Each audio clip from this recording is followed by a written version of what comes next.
Assalamualaikum warahmatullahi wabarakatuh. Perkenalkan, nama saya Siti Nuraisyah dari kelas 4 ya, asal sekolah Sekolah Negeri 42. Ini saya akan menjelaskan bab 3 tentang pengujian dan evaluasi produk.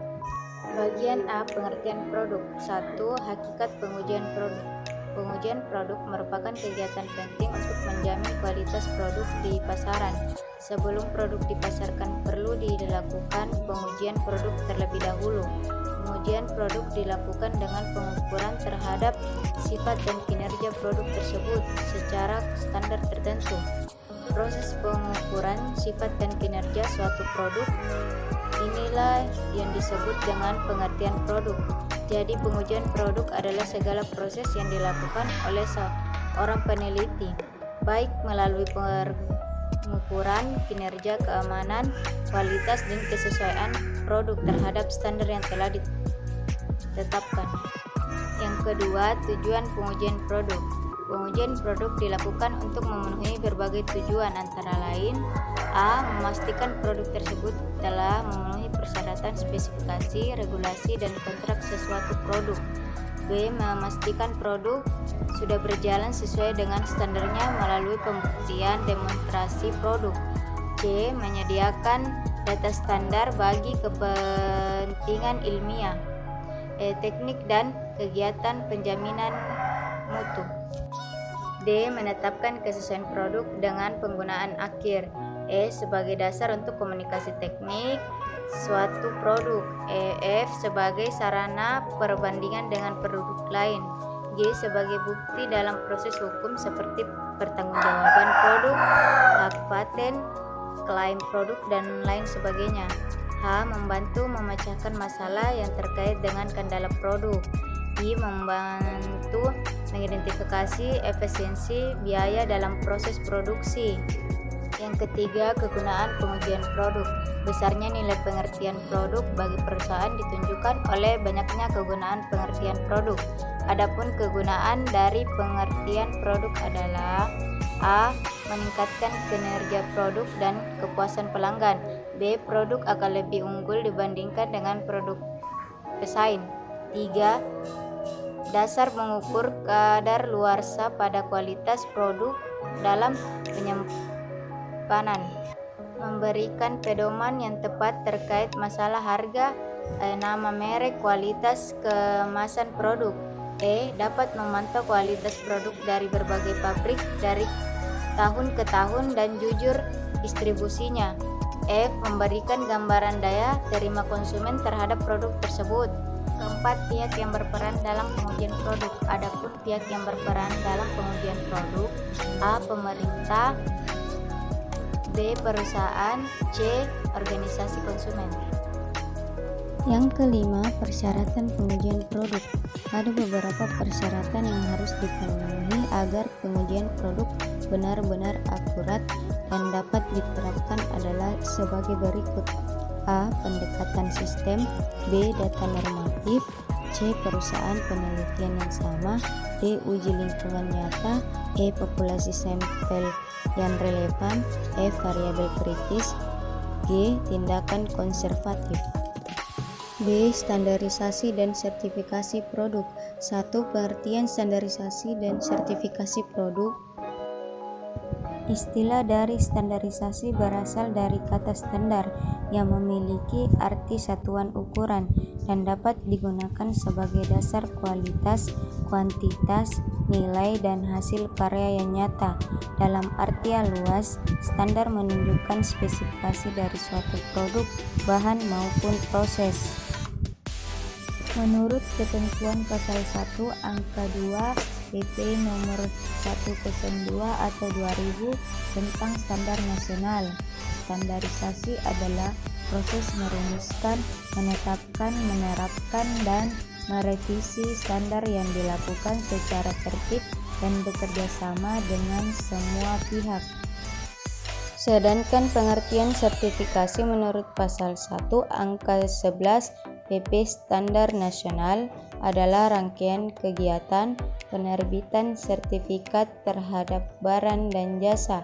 Lebih lanjut, pasal 1 angka 12 menyebutkan bahwa pengertian sertifikat adalah jaminan tertulis yang diberikan oleh lembaga atau laboratorium yang telah terakreditasi untuk menyatakan bahwa barang, jasa, proses, sistem, atau personal telah memenuhi standar yang dipersyaratkan. 2. Badan Pengatur Standarisasi Produk Nasional. Standarisasi nasional merupakan salah satu instrumen regulasi teknis yang dapat melindungi kepentingan konsumen nasional dan produsen produk dalam negeri. Melalui regulasi teknis yang berbasiskan standarisasi dapat mencegah beredarnya barang-barang yang tidak bermutu dan berbahaya di pasar domestik, serta mencegah masuknya barang impor yang bermutu rendah. Untuk mencegah hal tersebut menjadi tanggung jawab Badan Standarisasi Nasional atau BSN untuk membina, mengembangkan, serta mengkoordinasi kegiatan di bidang standarisasi secara nasional. C. Evaluasi dan pengendalian kualitas produk. 1. Pengertian evaluasi produk. Evaluasi produk adalah evaluasi yang diarahkan untuk melihat hasil program yang akan dicapai sebagai dasar untuk menentukan keputusan akhir, diperbaiki, dimodifikasi, ditingkatkan, atau dihentikan. Adapun faktor yang biasa dipakai dalam mengevaluasi kepuasan produksi manufaktur menurut Garvin dalam Lovelock atau 1994 antara lain meliputi aspek sebagai berikut. A. Reputasi produk serta tanggung jawab perusahaan terhadapnya. B. Ciri-ciri atau keistimewaan tambahan atau features. C. Kehandalan atau reliability. D. Kesesuaian dengan spesifikasi atau conformance to specification. E. Daya tahan atau durability. F. Kemampuan pelayanan atau serviceability. G. Estetika atau stability. H. Kualitas yang dirasakan atau perceived quality. 2. Penentuan kualitas produk dan pengendalian mutu produk. Adapun standar dari kualitas suatu produk ditetapkan dengan mempertimbangkan hal-hal sebagai berikut. A. Kualitas produk pesaing. B. Manfaat akhir dari produk. C. Keseimbangan antara harga dan kualitas. 3. Pendekatan pengendalian kualitas produk.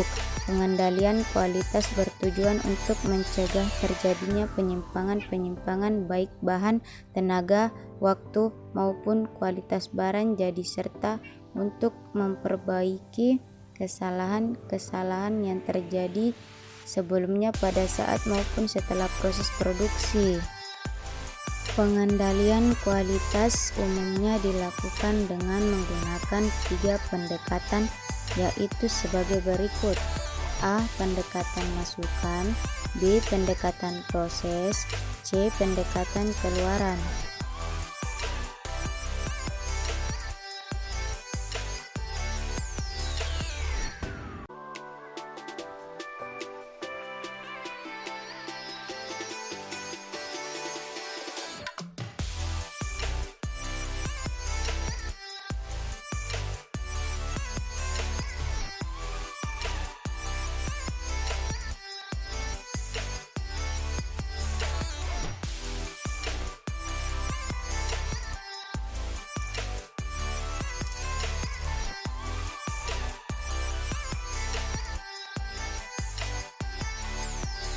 Yang kelima, langkah melakukan evaluasi kualitas produk. Berikut ini beberapa langkah yang bisa diambil perusahaan dalam melakukan evaluasi produk, antara lain A. Evaluasi pada kualitas produk. B. Evaluasi terhadap persepsi karyawan. C. Evaluasi tingkat kerusakan produk. Sekian dari penjelasan saya. Terima kasih. Wassalamualaikum warahmatullahi wabarakatuh.